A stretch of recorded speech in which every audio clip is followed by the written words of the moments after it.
ইচ্ছাকৃতভাবে কোনো নারী কিংবা পুরুষ তিনি তার নিজের কাজের ফাঁকে ফাঁকে যখন আল্লাহর জিকির করবেন, আল্লাহর স্মরণ করবেন, তখন সেই কাজটি অনেক বেশি বরকতময় হবে, কল্যাণকর হবে।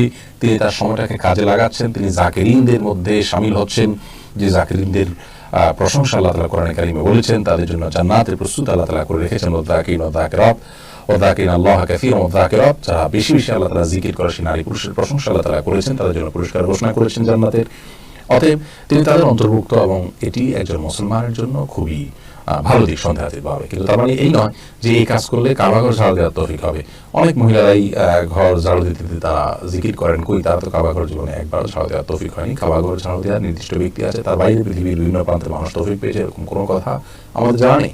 অতএব এটি যে জাল হাদিস এবং হাদিসের নামে জালিয়াতি এবং মিথ্যা মন গড়া কথা, সেটি এখান থেকে পরিষ্কারভাবে বোঝা যায়। আমরা আসলে অনেক মন গড়া কথাবার্তা বানাই মানুষকে ভালো